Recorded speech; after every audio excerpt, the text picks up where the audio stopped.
அருட்பெருஞ்சோதி அருட்பெருஞ்சோதி தனிப்பெரும் கருணை அருட்பெருஞ்சோதி. எல்லா உயிர்களும் இன்புற்று வாழ்க, வள்ளல் மலரடி வாழ்க வாழ்க. கொல்லா வருதம் குவளை எல்லாம் ஓங்குக, நல்லோர் நினைத்த நலம் பெறுக, நன்றி நினைத்த எல்லோரும் வாழ்க இசைந்து. உலக மக்களே, அறிவார்ந்த அன்பர்களே, ஆண்மநேய ஒருமைப்பாட்டுடைய அன்பர்களே, வல்லப்பமா நமக்கு அருளிய ஞானசரியை பாடல்களிலிருந்து விளக்கத்தை பார்த்து கொண்டிருக்கிறோம். ஞானசரியை 6ஆம் திருமுறையிலிருந்து 107வது பதிகத்தில் இருக்கின்ற பாடலுடைய விளக்கங்களை பார்த்து கொண்டிருக்கிறோம். ஞானசரியை என்பது மரணமில்லா பெருவாழ்வை தருவது மட்டுமல்லாமல் சமயங்கள், மதங்கள், மார்க்கங்களை சாராத நெறிகளை பின்பற்றி கொண்டிருக்கின்ற சுத்த சன்மார்க்கத்தை சேர்ந்த இறைவனுடைய அருள் எப்படிப்பட்டது, ஆதியும் அந்தமில்லா தோன்றிய இறைவன், சுயமாக தோன்றிய இறைவன், அருட்பெருஞ்சோதி ஆண்டவருடைய அருள் எப்படிப்பட்டது மட்டுமல்லாமல் ஞானசரியை பின்பற்றி கொண்டிருக்கின்றவர்களுக்கு இறைவன் எப்படியெல்லாம் அருளை கொடுத்தார் என்பதையும், இவர் வல்லற்பெருமானவர்கள் சுத்த சன்மார்க்கத்தை பெற்ற பிறகு தனது தந்தை எப்படியெல்லாம் அருளை கொடுத்தார் என்பதையும், இந்த சமயங்கள், மதங்கள், மார்க்கங்களுடைய நிலைகளை பற்றியும் எடுத்து கூறுவதுதான் ஞானசரியை. சரியை, கிரியை, யோகம் என்ற இந்த 3 நிலைகளை சார்ந்த 12 நிலைகளும் சமயங்களையும், மதங்களையும், மார்க்கங்களையும் சார்ந்தது. 13வது நிலையான ஞானசரியை, அதான் திரையோதச நிலை என்று கூறுவார் பிள்ளைப்பெருமானவர்கள். இங்கிருந்து தான் மரணமில்லா பேர்வாழ்வு தொடங்குகிறது. அப்போது உலக மக்களெல்லாம் சுத்த சன்மார்க்கத்தில் சேர்ந்து கொண்டால் உலக மக்கள் மரணமில்லா பெருவாழ்வை பெற்றுக்கொண்டு எப்படியெல்லாம் இன்பமாக வாழலாம் என்ற நிலையை கூறுவதுதான் ஞானசரியை. பிரபஞ்சம் தோன்றிய காலத்திலிருந்தே ஏற்கனவே தோன்றிய 4 யுகங்களும் அழிந்து விட்டது. கிரேத யுகம், திரேத யுகம், துவார யுகம், கலியுகம். 4 யுகங்களுமே அழிந்து விட்டது. கலியுகம் 1900 ஆண்டுகளிலே முடிவடைகிறது. கலியுகத்திற்கு மொத்தம் ஆண்டுகளே 5000 ஆண்டுகள் தான் என்பதை நமது பிள்ளைப்பெருமானவர்கள் தெளிவாக அருளியிருக்கிறார்கள். அப்போது ஒவ்வொரு யுகத்திலும் தோன்றிய சமயங்களும், மதங்களும் அழிந்து விட்டன என்ற நிலையை உலக மக்கள் அறிந்து கொள்ளாமல் அறியாமையில் இருந்து கொண்டு சமயங்களையும், மார்க்கங்களையும், மதங்களையும் பின்பற்றி கொண்டு அதை உருவாக்கிய தலைவர்களை உருவகப்படுத்தி, உதாரணத்திற்கு சைவ சமயத்தின் தலைவனாகிய சிவபெருமான், வைஷ்ணவ சமயத்தின் தலைவன் திருமால், இப்படி காணாபத்தியம் விநாயகன், கௌபாரம் முருகன், சாகதம் அம்மை, சௌரம் சூரியன், இப்படி பல சமயங்களுடைய தலைவர்களை உருவகப்படுத்தி அதற்கு ஏற்றபடி ஆலயங்களை அமைத்து வழிபட செய்து விட்டார்கள். மக்கள் காலங்காலமாக அதை பின்பற்றி கொண்டு வாழ்ந்து கொண்டிருக்கிறார்கள் இன்றைய வரைக்கும். இந்த நிலைகள் மாற வேண்டும். இந்த உண்மைகளை யாரும் கூறாத காரணத்தினால், யாருக்குமே சுத்த சன்மார்க்கத்தை பற்றி தெரியாத காரணத்தினால், அருட்பெருஞ்சோதி ஆண்டவர் தனது மகனை, தன் அருளால் பெற்றெடுத்த ஒரு ஆண்மகனை இந்த பூலோகத்திற்கு ஒரு தாயின் வழியாக வருவிக்க செய்து, அப்படி நமது பிள்ளைப்பெருமான்கள் வருவிக்க உற்ற இடம்தான் மருதூர் என்ற கிராமம். 5/10/1823 ஆண்டு நமது பிள்ளைப்பெருமானவர்கள் இங்கே வருவிக்க உற்றார்கள். வருவிக்க உற்ற பிறகு தனது மகனை 33 ஆண்டுகள் சென்னையிலே இறைவனுடைய திருவிளையாடல்களினால் சமயங்களையும், மதங்களையும், மார்க்கங்களையும் பின்பற்றி கொண்டிருக்கிறார். காரணம், அப்போ அவருக்கு சுத்த சன்மார்க்கம் தெரியாது. இறைவன் தன் மகனை அந்த சமயங்களிலும் மார்க்கங்களில் ஈடுபட செய்து அதன் பிறகு இதெல்லாம் தேவையில்லை என்று உலக மக்களுக்கு சொல்ல வேண்டும். அந்த நிலைக்காகத்தான் பிள்ளைப்பெருமானவர்கள் சமயங்களையும், மார்க்கங்களையும் சார்ந்து கொண்டிருந்தார் என்பதை, அந்த விளக்கத்தை நாம் ஏற்கனவே அருட்பெருஞ்சோதி ஆண்டவருடைய திருவிளையாடல் என்ற பதிவுகளிலே நாம் தெளிவாக பார்த்தோம். 350 பதிவுகளிலே நாம் திருவிளையாடலை பார்த்தோம். வல்லப்பமானவர்கள் ஒவ்வொரு 8 ஆண்டுகளிலும் இறைவன் அருட்பெருஞ்சோதி ஆண்டவர் இந்த 51 ஆண்டுகளை, வல்லப்பமானவர்கள் வருவிக்க உற்ற ஆண்டு 1823 ஆண்டு, 30/1/1874 இரவு 12 மணி வரையிலும் தனது மகன், அதாவது பிள்ளைப்பெருமானவர்கள் இறைவனாகின்ற வரைக்கும் 51 ஆண்டுகள் இறைவனுடைய திருவிளையாடல் நடந்து கொண்டிருக்கிறது. அப்போ அந்த 8 ஆண்டுகளை பிரித்து, 51 ஆண்டுகளையும் 8 ஆண்டுகளாக பிரித்து ஒவ்வொரு 8 ஆண்டுகளிலும் தன் மகனுக்கு எப்படி அருளை கொடுத்து கொண்டிருந்தார் என்பதை தான் நாம் அருப்பஞ்சாண்டுடைய திருவிளையாடல் என்ற பதிவுகளிலே நாம் பார்த்தோம். ஆக வல்லப்பமான் அவர்கள் 33 ஆண்டுகள் சென்னையிலும் அதன் பிறகு சுத்த சிவஞான வெளிக்கு சென்று அங்கே சுத்த சன்மார்க்கத்தையும் சாதா கல்வியை பெற்றுக்கொண்டு மீண்டும் பூலோகத்திற்கு வரும்போது கருங்குழியிலே 9 ஆண்டுகளும் ஜீவகாருண்ய ஒழுக்கத்தை உலக மக்களுக்கு சொல்ல வேண்டும் என்பதற்காக ஒரு தர்மசாலையை நிறுவ வேண்டும் என்ற நோக்கத்தில் தர்மசாலையை நிறுவி வடலூரிலே 4 ஆண்டுகள் இருந்ததையும், அதன் பிறகு பிள்ளைப்பெருமான் அவர்களும் அருப்பெருஞ்சோதி ஆண்டவரும் 2 பேரும் ஒன்றாக இருக்க வேண்டும் ஒரு நிலை, அதாவது முடிவடைகிற நிலையில் 51 ஆண்டுகள் முடிவடையக்கூடிய ஒரு நிலையில் தந்தையும் மகனும் ஒரு இடத்தில் இருக்க வேண்டும் என்பதற்காகத்தான் மேட்டுக்குப்பம் செல்லுகிறார்கள். இப்போ வல்லப்பமான் அவர்கள் மேட்டுக்குப்பத்திலே உறைவிடமாக கொண்டிருந்த பொழுது எப்படி சபையை நிறுவினார் என்பதையும் அகவல் எழுதியதையும் எல்லா நிலைகளையும் நாம் தெளிவாக பார்த்து விட்டோம். இப்போ ஞானசரியினுடைய விளக்கங்களை வல்லப்பமான் எப்படி அருளினார் என்பதை இந்த பதிவுகளிலே நாம் பார்த்து கொண்டிருக்கிறோம். இதன் பிறகு சுத்த சன்மார்க்க கொடி கட்டியது, பேருபதேசம் பண்ணியது, இறுதியாக தன் மகனோடு அருப்பெருஞ்சாண்டவர் 2 கலந்து அருப்பெருஞ்சோதி ஆண்டவரானது என்பதை பின்னாளில் பார்க்கப் போகிறோம். 27வது பாடல் ஞானசரியை. சன்மார்க்க பெருங்குணத்தார் தம்பதியை. தம்பதியை படிக்கக்கூடாது. சன்மார்க்க பெருங்குணத்தார் தம் பதியை, என்னை தாங்குகின்ற பெரும்பதியை, தனித்த சபாபதியை, நன்மார்க்கத்து என்னை நடத்தி சன்மார்க்க சங்கம் நடுவிருக்க அருளமுதம் நல்கிய நாயகனை, புன்மார்க்கற்கு அறிவறிதாம் புண்ணியனை, ஞான பூரண மெய்ப்பொருளாகி பொருந்திய மாமருந்தை, அன்மார்க்கத்து தவிர்த்து அருளி. அற்புதமான பாடல். எப்படி சுத்த சன்மார்க்கன்ற நிலை நல்ல கவனிச்சுட்டே வரணும். அன்மார்க்கம் தவிர்த்து அருளி அம்பலத்தை நடம் செய்யும் அருப்பெருஞ்சோதியை உலகீர் திருள்கொல சார்வீரே. பாடல். இந்த பாடலை பார்த்தீங்கன்னா நாம் விளக்கி கூறுவது நூல் விளக்கம் அல்ல, சுத்த சன்மார்க்க விளக்கம். வரிக்கு வரிக்கு விளக்கம் சொல்றது நூல் விளக்கம். இங்கே பல உண்மைகள் புதஞ்சு கிடக்கிறது, அதை நீங்கள் நல்லா புரிஞ்சுக்கணும். சன்மார்க்க பெருங்குணத்தார் தம் பதியை. சன்மார்க்க பெருங்குணத்தார் தம் என்பது சுத்த சன்மார்க்க நெறிகளை பின்பற்றி கொண்டிருக்கின்றவர்களுடைய கடவுளை, அருப்பெருஞ்சோதியை. இதை ஏன் ஒன்று மட்டும் நீங்கள் நல்லா புரிஞ்சுக்கணும். இறைவன் படைத்தது எல்லாமே இறைவன் தான், அருப்பெருஞ்சாண்டவர் தான். நல்லா புரிஞ்சுக்கிட்டே வரணும், பார்த்துக்கிட்டே கவனிச்சுக்கிட்டே வரணும். எல்லாத்தையும் படைத்தது இறைவன் தானே. அப்போ ஒரு குறிப்பிட்ட அவர்களுக்கு மட்டும் ஏன் அவர்களுடைய கடவுள் என்று சொல்கிறார்? சமயங்களையும் மதங்களையும் மார்க்கங்களையும் சார்ந்தவர்களுக்கு அவர்களுக்கு தேவையான தலைவர்கள் இருக்கிறார்கள்.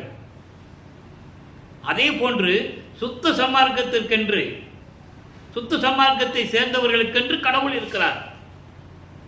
அதை தான் இங்கே சொல்றாரு. சன்மார்க்க பெருங்குணத்தார் தம்பதியை, சுத்த சன்மார்க்க நெறிகளை பின்பற்றி கொண்டிருக்கின்ற பெருமையுடைய, அப்படிப்பட்ட குணங்களுடைய மக்களுடைய கடவுளை, என்னை தாங்குகின்ற பெரும்பதியை, என்னை தாங்குகின்ற பெரும்பதியை, என்னை இந்த பூலோகத்திற்கு வருவிக்க செய்து, என்னை சமயங்களிலும் மதங்களிலும் மார்க்கங்களில் ஈடுபட செய்து, அதன் பிறகு சுத்த சன்மார்க்கத்தை கொடுத்து, எல்லார்களையும் கொடுத்து என்னை ஆட்கொண்ட பெரும்பதியை. பெரும்பதி என்பது முதல்வன், முன்னோருக்கு முன்னோடியானவன் என்று சொல்லுவார், முன்னானே என்று சொல்லுவார். ஆதிய மந்தமில்லா தோன்றிய அப்படிப்பட்ட பெரும்பதியை, எல்லோருக்கும் ஆகிய கடவுளை, தனித்த சபாபதியை, அருள் வல்லமையோடு விளங்கி கொண்டிருக்கின்ற சத்திய ஞான சபையினுடைய தலைவனை, சத்திய ஞான சபையுடைய தலைவனை, அப்படிப்பட்ட இறைவனை நன்மார்க்கத்து என்னை நடத்தி, உலக மக்களுக்கு சொல்றாரு. இதை நல்லா கவனிச்சுட்டே வரணும். இறைவன் யார், எப்படிப்பட்டவர், யாருடைய இறைவன் அவன், அந்த நிலையை இந்த பாடலிலே விளக்கி கூறியிருக்கிறார். நன்மார்க்கத்து என்னை நடத்தி. நன்மார்க்கம் என்பது சுத்த சன்மார்க்கம்.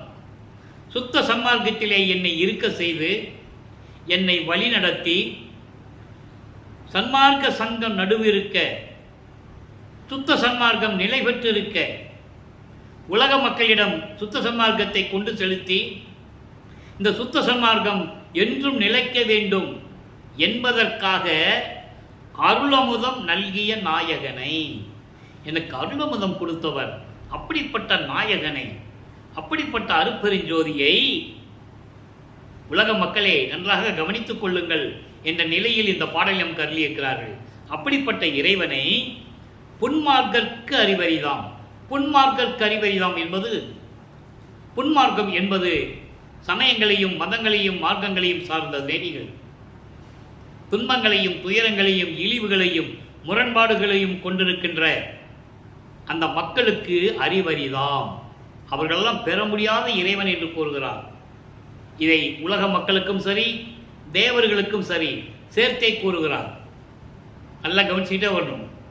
ஏன்னா அவங்களுக்கு சுத்த சன்மார்க்கம் தெரியாதவர்களால் சத்தியஞான சபைக்குள்ளே போக முடியாது. அங்கே திருச்சிற்றம்பலத்திலே சத்தியஞான சபை இருக்கிறது. மக்களால், உலக மக்களால் அந்த சபைக்கு செல்ல முடியாது என்ற காரணத்தினால்தான் பிள்ளை பெருமான் அவர்கள் இந்த பூலோகத்திலே வடலூரிலே சத்தியஞான சபையை நிறுவி மக்களுக்காக அருள் செய்தார்கள். உலக மக்கள் இந்த சத்தியஞான சபைக்கு போகட்டும், அங்கே போக முடியாதுன்றதுக்காக தான் இங்கே நிறுவினார்கள். இறைவனுடைய குணங்களாகிய என் குணங்கள் கொண்டதனால் என் குண வடிவத்தில் இந்த சபையை நமக்கு நிறுவி அருளினார்கள் என்பதை இங்கே நான் பதிவு செய்ய கடமைப்பட்டிருக்கிறேன். அப்போது அந்த சத்தியஞான சபைக்குள்ளேயே பிரம்மன், திருமால் போன்ற தேவர்கள்லாம் உள்ளே போக முடியாது. படிக்கு கீழே தான் இருக்கணும். காரணம், அவங்க சுத்த சன்மார்க்க நெறிகளை பின்பற்றியவர்கள் அல்ல என்பதை உலக மக்களுக்கு தெளிவாக பிள்ளை பெருமான் அவர்கள் அருளி இருக்கிறார்கள். பாடலில் சொல்லியிருக்காரு. அந்த விளக்கத்தில் நம்ம ஏற்கனவே பார்த்துட்டோம். அப்போது புன்மார்க்கற்கு அறிவறிதாம் புண்ணியனை, அப்படிப்பட்ட இறைவனை, அருட்பெருஞ்சோதியை, ஞான பூரண மெய்ப்பொருளாகி பொருந்திய மாமருந்தை. ஞான பூரண மெய்ப்பொருளாகி என்பது இயற்கை உன்னை விளக்க கடவுளாக விளங்கிக் கொண்டிருக்கின்ற மெஞ்ஞான கடவுளாகிய அப்படிப்பட்ட இறைவனை, அப்படிப்பட்ட மாமருந்தை. மாமருந்தை என்பது உயிரினங்களுடைய எல்லா நோய்களையும் தீர்க்கக்கூடியது மட்டுமல்லாமல் மரணமில்லா பெருவாழ்வை தரக்கூடிய இறைவன். அப்படிப்பட்ட இறைவனை அன்மார்க்கம் தவிர்த்து அருளி அம்பலத்தை நடன் செய்யும் அருட்பெருஞ்சோதியை, சாதியும் மதம் மார்க்கங்களை நீக்கிய இறைவன். சாதியும் மதமும் சமயமும் பொய்யென ஆதியில் உணர்த்திய அருட்பெருஞ்சோதி. சாதியும் மதமும் சமயமும் காணா ஆதி அநாதையாம் அருட்பெருஞ்சோதி. அப்படிப்பட்ட இறைவனை, அப்போ அருட்பெருஞ்சாண்டவருக்கு சாதியும் மதமும் சமயமும் தேவையில்லை. அப்போ இறைவனை வணங்குகின்றவர்களுக்கு அந்த நெறிகள் தேவையில்லை. சமயங்களிலும் மதங்களிலும் மார்களில் கூறப்பட்ட நெறிகள் மக்களுக்கு தேவையில்லை. அதனால்தான் சுத்த சன்மார்க்க நெறியை பின்பற்றி கொண்டு இருக்கின்றவர்களுடைய இறைவன் என்று கூறுகிறார். சன்மார்க்க பெருங்குணத்தார்த்தம். அப்படிப்பட்ட இறைவனை, அப்படிப்பட்ட கடவுளை திருச்சிற்றம்பலத்திலே திருவிளையாடல் செய்து கொண்டு, அருள் நடனம் செய்து கொண்டு உலகத்தை இயக்கிக் கொண்டிருக்கின்ற இறைவன் அருட்பெருஞ்சோதியை உலகீர், உலக மக்களே தெருள் கொல சார்வீரே, அவர்களுடைய அருளை பெறுவதற்கு நீங்கள் உடனடியாக சுத்த சன்மார்க்கத்தில் சேர்ந்து கொள்ளுங்கள், சார்ந்து கொள்ளுங்கள் என்று கூறுகிறார். எனவே அன்பர்களே, உலக மக்களுக்கு எப்படியெல்லாம் சுத்த சன்மார்க்கத்துடைய நெறிகளையும், எப்படிப்பட்ட இறைவன் என்பதையும், அதே நேரத்தில் தன்னையும் எப்படி வழி நடத்தினார் என்பதையும் தெளிவாக இந்த பாடலிலே கூறியிருக்கிறார்கள்.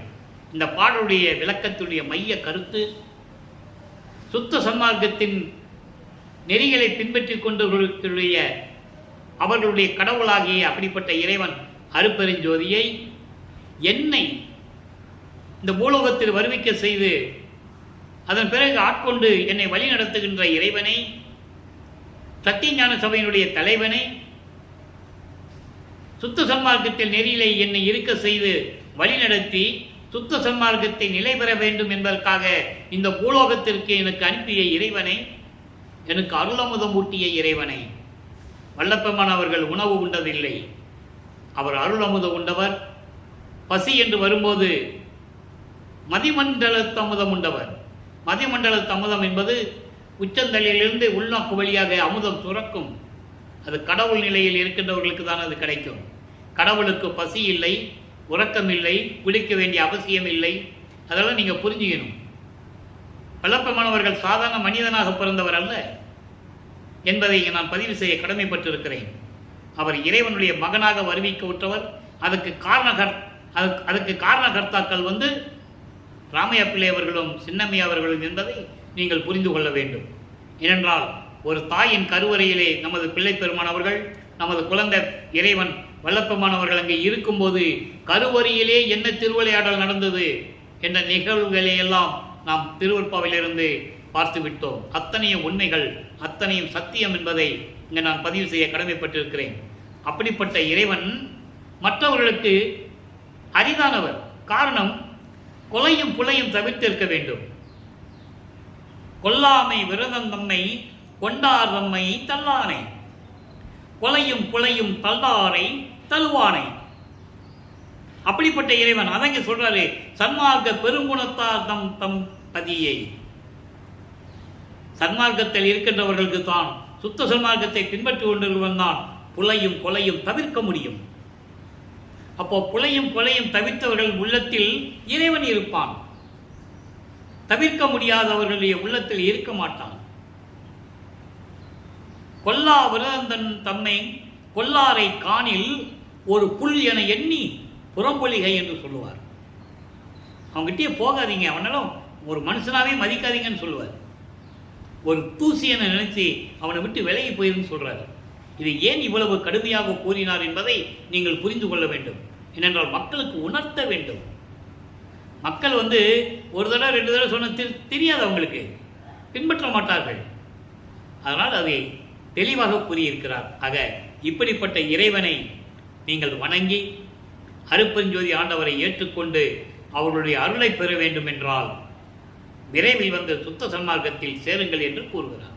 அதை சொல்றார், தெருள் கொல சார்வீரே, இறைவனுடைய அருளை பெற்றுக் கொள்வதற்கு நீங்கள் விரைவாக சுத்த சன்மார்க்கத்தில் சேர்ந்து கொள்ளுங்கள் என்று இந்த பாடலை நமக்கு அருளி இருக்கிறார்கள். இப்போ இது சொல்லப்பட்ட சில வரிகளுக்கு விளக்கங்கள் சொல்ல வேண்டிய கடமை இருக்கிறது. 90வது பதிகம் உற்றது உரைத்தல் என்ற பதிகத்திலே கூறுவார். இங்க என்ன சொல்றாரு, நன்மார்க்கத்து என்னை நடத்தி சன்மார்க்க சங்கம் நடுவிருக்க அருளமுத நல்கிய நாயகனை. இதற்கு விளக்கம் தர வேண்டும். அப்போ இறைவனிடமிருந்து என்ன பெற்றுக்கொண்டேன்? உற்றது உரைத்தல். இறைவன் எனக்கு கொடுத்த அருள் என்னென்ன அருள், அதை எப்படி நான் பெற்றுக்கொண்டேன் என்பதை கூறுகிறார் 1வது பாடல். இதுக்கு சரிக்கு ஏற்ற பாடல். அதனால தான் இந்த பாடலுடைய விளக்கத்தை கூற வேண்டிய கடமை இருக்கிறது. துனி நாள் அனைத்தும் தொலைத்து விட்டேன். நல்லா கவனிக்கணும். துனி நாள் அனைத்தும் தொலைத்து விட்டேன். துனி என்பது துன்பங்களையும் துயரங்களையும் நான் தாங்கிக் கொண்டிருந்தேன், அற்றவனையும் தொலைத்து விட்டேன் என்பது. நான் சமயங்களையும் மார்க்கங்களையும் மதங்களையும் பின்பற்றி கொண்டிருந்தேன். அப்போ நான் பட்ட துன்பங்களும் துயரங்களும் சொல்லி மாளாது என்று கூறுவார். 12 ஆண்டு தொடங்கி இற்றைய பகல் வரை. நல்லா கவனிக்கணும். எனக்கு 12 ஆண்டுகள் தொடங்கிய போது நான் இந்த பூலோகத்திற்கு வருவிக்க உற்று 12வது ஆண்டு தொடங்கி, வல்லப்பெருமானுக்கு வயது இல்லை. அதனால்தான் அவரே கூறுகிறார், அவர் எந்த காலத்திலும் தன் வயதை குறிப்பிட்டதில்லை. மட்டுமல்லாமல் நாமும் அவரை பற்றி பேசும்போது வயதை பற்றி குறிப்பிடக்கூடாது. ஏனென்றால் அவர் இறைவன், இறைவனுடைய மகனாகவே வருவிக்க உற்றவர் என்பதை நீங்கள் புரிந்து கொள்ள வேண்டும். ஆக 12 ஆண்டுகள் தொடங்கி நான் இந்த பூலோகத்திற்கு வருவிக்க உற்று 12 ஆண்டுகள் தொடங்கி நான் சமயங்களையும் மதங்களையும் மார்க்கங்களையும் பின்பற்றி கொண்டிருந்த போது நான் துன்பங்களையும் துயரங்களையும் நான் தாங்கிக் கொண்டிருந்தேன். அத்தனையும் இப்போ நான் தொலைத்து விட்டேன். சுத்த சன்மார்க்கத்தை என் தந்தையிடமிருந்து பெற்ற பிறகு அனைத்தையும் தொலைத்து விட்டேன். தூக்கம் தவிர்த்தேன். நான் ஏற்கனவே சொன்னேன்ல, இறைவனுக்கு தூக்கம் கிடையாது. அறிந்துயில் இருக்கின்றவர்கள் தூங்குறவன் இறைவனாக முடியாது. தூக்கம் தொலைத்து விட்டேன், சுகம் பழிக்கும் கனி நாள் இதுவே என்று அறிந்தேன். பேரின்பத்தை தரக்கூடிய நாள் எது? சுத்த சன்மார்க்கத்தை பெற்றுக்கொண்டால் அன்றையிலிருந்து பேரின்பம் தொடங்குகிறது என்பதை நான் அறிந்து கொண்டேன். கருத்து மலர்ந்தேன், இதயம் மலர்ந்தேன் என்று கூறுவார். ஏனாவன் எனினும் யான் அம்மையின் நின் அடியே நான் அறிந்தேன், இதயம் மலர்ந்தேனே. பாடல சொல்வார். உள்ள மலர்ந்தேனே, இதயம் மலர்ந்தேனே, மகிழ்ச்சி உற்றேனே என்று கூறுவார். தன் மகனை இந்த பூலோகத்திற்கு வருவிக்க செய்த பிறகு, அருளை கொடுத்த பிறகு, ஆட்கொண்ட பிறகு இவருக்கு மெஞ்ஞானம் பிறக்கிறது. தன்னுடைய மறைப்பு நிலை நீங்குகிறது, மறப்பு நிலையும் நீங்குகிறது. அப்போ விண்ணுலகத்தில் எப்படி இருந்தார், எந்தெந்த யுகத்தில் எப்படி இருந்தார் என்பது அவருக்கு நினைவு வருகிறது. அதை பாடலிலே கூறுகிறார். நான் சிறியவனாக இருந்தாலும் கூட நீ எனக்கு அருளை கொடுத்த பிறகு, ஏனாதான் எனினும் என்பது நான் சிறுவனாக இருந்தாலும் கூட நீ எனக்கு அறிவை கொடுத்த பிறகு நான் ஒவ்வொரு யுகத்திலும் உனக்கு நான் அடியனாக இருந்திருக்கிறேன் என்று நான் நினைக்கும் போது இதயம் மலர்ந்தேனே என்று கூறுவார். அதை இங்க ஒரே வரியிலே சொல்றாரே, கருத்து மலர்ந்தேன், என் இதயம் மலர்ந்தது, என் உள்ளம் மலர்ந்தது, களிப்புற்றேன், பேரின்பமாக இருந்தேன். நான் யார் என்று எனக்கு தெரிந்துவிட்டது. நான் பேரின்பமாக இருந்தேன். தனி நாயகனே, தனித்த நாயகனே, கனகசபை தலைவா, பொற்சபையினுடைய தலைவனே, ஞான சபாபதியே, சத்திய ஞான சபையின் தலைவனே, இனி நான் இறையும் கலக்கமுறேன்.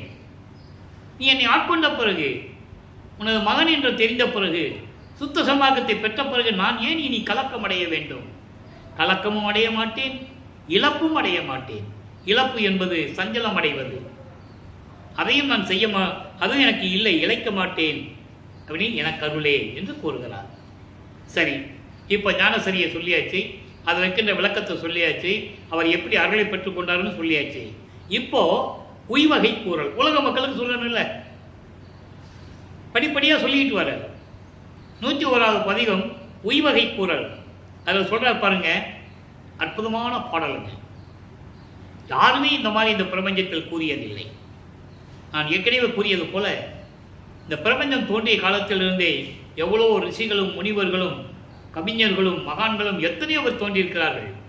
இவர்களுக்கெல்லாம் அப்பாற்பட்டவர் வல்லற்பெருமானவர்கள் என்பதை நீங்கள் புரிந்து கொள்ள வேண்டும். யாரும் இந்த கருத்தை சொன்னதில்லை. இவர் சொல்ற பாருங்க, வான நாடரும் நாடரும் மன்றிலே வயங்கும் ஞான நாடக காட்சியே நாம் பெறல் வேண்டும். ஊன நாடக காட்சியால் காலத்தை ஒழிக்கும் ஈன நாடக பெரிய கால் வம்பினோ ஈண்டே. உலக மக்களை கூப்பிடுறார், உய்வகை கூறல். உலக மக்களை நீங்கள் மேம்படைய வேண்டும், மேல்நிலையை அடைய வேண்டும், மரணமில்லா பெருவாழ்வை நீங்கள் பெற வேண்டும் என்று உலக மக்களுக்கு சொல்லுகிறார். அதான் உய்வகை கூறல். இதனுடைய விளக்கம் பாருங்க. வான நாடரும், அதாவது தேவர்கள் காண முடியாத, பெற முடியாத, ஒப்பற்ற அருளோடு விளங்கக்கூடிய அங்கே சத்தியஞான சபையிலே இருக்கின்ற அருட்பெருஞ்சோதி ஆண்டவரின் கடைக்கண் பார்வையால் நாம் அருளை பெற வேண்டும். நம்ம அதான் நினைக்கணும், நாம் பெற வேண்டும் என்று நினைக்கிறார் சொல்றார். அதாவது தேவர்களும் மற்றவர்களும் ரிஷிகளும் முனிவர்களும் யாராக இருந்தாலும் சரி, அவர்கள் பெற முடியாத, காண முடியாத காட்சியெல்லாம் எங்கே இருக்கு? சத்தியஞான சபையில் இருக்கின்ற அருட்பெருஞ்சோதி ஆண்டவருடைய அருளை பெற வேண்டும் என்றால் அவருடைய கடைக்கண் பார்வையை நாம் பெற வேண்டும். அப்போ இறைவனுடைய கடைக்கண் பார்வையை பெற வேண்டும் என்றால் நாம் சுத்த சன்மார்க்கத்தில் இருக்க வேண்டும். சுத்த சன்மார்க்க நெறிகளை பின்பற்றக் கொண்டு இருக்க வேண்டும். சுத்த சன்மார்க்க நெறிகள் என்பது வேறு ஒன்றும் இல்லை. சமயங்களையும் மதங்களையும் மார்க்கங்களையும் சாராமல் இருக்க வேண்டும். எந்த சமய தலைவனும் உருவ வழிபாடு அந்த வழிபாடை செய்யக்கூடாது. சுத்த சன்மார்க்க நெறிகளை பின்பற்றி கொண்டு கொலையும் புலையும் தவிர்த்து கொண்டு இறைவன் ஒருவனே என்ற நிலையில் இருந்து கொண்டு அவன்தான் அருட்பெருஞ்சோதி ஆண்டவர் என்ற நிலையை பற்றி கொண்டு இருக்க வேண்டும். அப்போ அவனுடைய கடைக்கண் பார்வையால் கிடைக்கும் அருளை நாம் பெற வேண்டும். அடுத்து ஊன நாடக காட்சியால் காலத்தை ஒழிக்கும், அதாவது உலக வாழ்க்கையிலே சிக்கிக்கொண்டு சமயங்களிலும் மதங்களிலும் மார்க்கங்களிலும் ஈடுபட்டு கொண்டு துன்பங்களையும் துயரங்களையும் அனுபவித்துக் கொண்டு வீணாக காலத்தை கழித்துக் கொண்டிருக்கின்ற உலக மக்களே, இழிவான நிலையில் இருந்து கொண்டிருக்கிறீர்களே, இன்னும் கீழ்நிலையிலே இருந்து கொண்டிருக்கிறீர்களே, மேல்நிலைக்கு நீங்கள் வர வேண்டாமா? அப்போ மேல்நிலையை பெற வேண்டும் என்றால் பெரியவர்களே, உலக மக்களே, வம்பினோ சீக்கிரம் வாருங்கள் சுத்த சன்மார்க்கத்திற்கு. ஈண்டென இப்பொழுதே, காலம் தாமதம் செய்ய வேண்டாம். இறைவன் வருகின்ற நேரம் வந்துவிட்டது. இனிமேல் நீங்கள் காலத்தை கழித்துக் கொண்டிருக்க வேண்டாம். இதுவரை நீங்கள் காலத்தை கழித்து வீணாக்கியது போதும். பெரியவர்களே, என்னுடைய மக்களே, உலக மக்களே, விரைந்து வாருங்கள் சுத்த சன்மார்க்கத்திற்கு. இப்பொழுதே வாருங்கள். இறைவனுடைய கடைக்கண் பார்வையால் அந்த அருளை பெற்றுக் கொள்ளுங்கள். அந்த அருளை பெற வேண்டும் என்பதுதான் நம்முடைய நோக்கம். அதான் சொல்றேன், தேவர்களும் முனிவர்களும் அடைய முடியாத நிலை அது. அதான் சொல்லுவார் அகவல்ல, மூவரும் தேவரும் முத்தரும் சித்தரும் யாவரும் பெற்றிடா இயல் என கலித்தனை. மூவர் என்பது பிரம்மன், திருமால், ருத்திரன் போன்றவர்களும், மகேஸ்வரன், சதேஸ்வரன் போன்றவர்களும், தேவர்களும் முனிவர்களும் ரிஷிகளும் யாவரும் பெற முடியாத எல்லா அருளையும் எனக்கு அளித்தனை. இது எப்படி கிடைத்தது? சுத்த சன்மார்க்கத்தை பெற்றுக்கொண்டதனால். இந்த பிரபஞ்சம் தோன்றிய காலத்திலிருந்து சுத்த சன்மார்க்கத்தை அறிந்தவர்கள் யாருமே இல்லை. பல மார்க்கங்கள் இருந்தன, அழிந்து விட்டன. கிரேத யுகத்திலே கலங்க மார்க்கம், திரேத யுகத்திலே திராவக மார்க்கம், துவார யுகத்திலே நவநீத மார்க்கம், கலியுகத்திலே பஸ்ம மார்க்கம், அதன் பிறகு தசா மார்க்கம், சர்முத்திர மார்க்கம், சகமார்க்கம், சமய சன்மார்க்கம், இப்படி மார்க்கங்கள் நிறைய இருந்தன. சமயக்குறவர்கள் இந்த மார்க்கங்களை பின்பற்றி கொண்டிருந்தார்கள். இறைவனை பற்றி பாடினார்கள், இறைவனுடைய அருளை பெற்றார்கள், முத்தி அடைந்து சென்று விட்டார்கள். அவ்வளவுதான். சுத்த சன்மார்க்கத்தை பற்றி தெரிந்தவர்கள் யாருமே இல்லை. இது சைவ சமயத்தை சேர்ந்தவர்கள் மட்டுமல்ல, வைஷ்ணவ சமயத்தை சேர்ந்த ஆழ்வார்களும் சரி, அதில் தோன்றிய மகான்களும் சரி, அவர்களுடைய தலைவனை பற்றி, திருமாலை பற்றி, விஷ்ணுவை பற்றி பாடினார்கள், அருளை பெற்றார்கள், போய் சேர்ந்தார்கள். அதோடு முடிஞ்சு போச்சு. பிரம்மனும் திருமால் ருத்திரனும் ஒவ்வொரு தடவையும் பிறந்து இறந்தார்கள். அதை சொல்லுவார்கள் வல்லப்பமானவர்கள், செத்து செத்து பிறக்கும் இந்த தேவர்கள். எவ்வளவு தெளிவாக சொல்றார் பாருங்க. யார் சொன்னது? நம்ம நினைச்சிட்டு இருக்கோம் மனிதர்கள் தான் பிறக்கிறோம் சாகுறோம் அப்படின்னு. மனிதர்களுக்கு இந்த நிலை மாற வேண்டும் என்றுதான் சுத்த சன்மார்க்கத்துக்கு அழைக்கிறார். மனித பிறவி அற்புதமான பிறவி. இந்த பிறவியை நாம் பயன்படுத்த வேண்டாமா? இந்த பிறவியிலேயே நீங்கள் சுத்த சன்மார்க்கத்தை பெற்றுக் கொள்ளுங்கள், மரணமில்லா பெருவாழ்வில் நீங்கள் வாழ்ந்து கொண்டிருங்கள் என்று சொல்லுகிறார். அந்த தேவர்களே செத்து செத்துதான் பிறந்தார்கள். அதனால்தான் அவர்கள் எனக்கு நிகரானவர்கள் அல்ல என்று கூறுகிறார். ஏனால் பிரம்மனும் திருமாலும் வானவர்களும் இவரை தினமும் வணங்கி கொண்டிருக்கிறார்கள். சித்தி வளாகத்திலே வணங்கி கொண்டிருக்கிறார்கள் என்பதை தெளிவாக பாடலிலே நமக்கு அருளியிருக்கிறார்கள். வல்லப்பமான் எங்க இருக்கிறாரு? சித்தி வளாகத்தில் இருந்து கொண்டு இந்த பிரபஞ்சத்தை இயக்கி கொண்டிருக்கிறார் என்பதை நான் பதிவு செய்ய கடமைப்பட்டிருக்கிறேன். காலங்காலமாக வல்லப்பமானவர்கள் வருவிக்க உற்று 203 ஆண்டுகள் முடிவடைந்த நிலையிலும், வல்லப்பமானவர்கள் இறைவனாகி கிட்டத்தட்ட 153 ஆண்டுகள் நிறைவடைந்த நிலையிலும் கூட அவரை பற்றி பேசுகின்றவர்கள், சொல்லுகின்றவர்கள் எல்லாம் சித்தி வளாகத்திலே போனாரு, கதவை சாத்தினாரு, மறைஞ்சிட்டாரு. இப்படிதான் சொன்னாங்க. அவர் இறைவனாகி விட்டார்ப்பா, சித்தி வளாகத்திலிருந்து பிரபஞ்சத்தை இயக்கி கொண்டிருக்கிறார்னு வல்லப்பானை பாடல்களில் சொல்லி இருக்கிறார். எனவே சித்தி வளாகத்தில் தான் அவர் இருந்து கொண்டு இந்த பிரபஞ்சத்தை இயக்கி கொண்டிருக்கிறார் என்று உலக மக்களுக்கு சொல்ல வேண்டும். அவர் சொல்றாரு. எத்தனையோ பாடல்களில் ஆதாரம் இருக்கிறது, யாரும் மறுக்க முடியாது. இப்படிப்பட்ட நிலைகளெல்லாம் அடைந்து இன்று அருப்பெருஞ்சோதியாண்டவராக விளங்கிக் கொண்டிருப்பவர் நமது பிள்ளை பெருமான் அவர்கள், வல்லப்பமான் அவர்கள் என்பதை நான் பதிவு செய்து, எனவே அன்பர்களே, நீங்கள் எல்லாம், உலக மக்களே, நீங்கள் எல்லாம் சுத்த சன்மார்க்கத்தில் இணைந்து அருப்பெருஞ்சோதி ஆண்டவரை இறைவனாக ஏற்றுக்கொண்டு அருப்பெருஞ்சோதி அருப்பெருஞ்சோதி தனிப்பெருங்கண்ணை அருப்பெருஞ்சோதி என்ற மகாமந்திரத்தை சொல்லி தீபத்து முன்னால் அமர்ந்து கொண்டு நமது தந்தையிடம் உங்களது குறைகளெல்லாம் சொல்லுங்கள். கண்டிப்பாக அருள் செய்வார். நாம் சைவ நெறியில் இருக்க வேண்டும். கொலையும் குலையும் தவிர்த்து இருக்க வேண்டும். இறைவன் அருள் கண்டிப்பாக கிடைக்கும், சத்தியமாக கிடைக்கும் என்று சொல்லி, நீங்களாம் நோயற்ற வாழ்வில், மரணமில்லா பெருவாழ்வில் நீங்கள் வாழ வேண்டும், நீடூழி வாழ வேண்டும் என்று இறைவனுடைய தயவோடையும் கருணையோடையும் எனது தந்தை வளர்ப்பவனுடைய ஆசி பெற்றவன் என்ற முறையில் இந்த உள்ளாளர் ஊழியன் வேண்டிக் கொண்டு விரைவடுகிறேன். மீண்டும் நாளை சந்திப்போம். நன்றி, வணக்கம். அருட்பெருஞ்சோதி அருட்பெருஞ்சோதி தனிப்பெருங்கருணை அருட்பெருஞ்சோதி. நாளை ஞானசரியனுடைய இறுதி பாடல் கண்டு மகிழ்ந்து இறைவன் அருளை பெற்றுக் கொள்ளுங்கள்.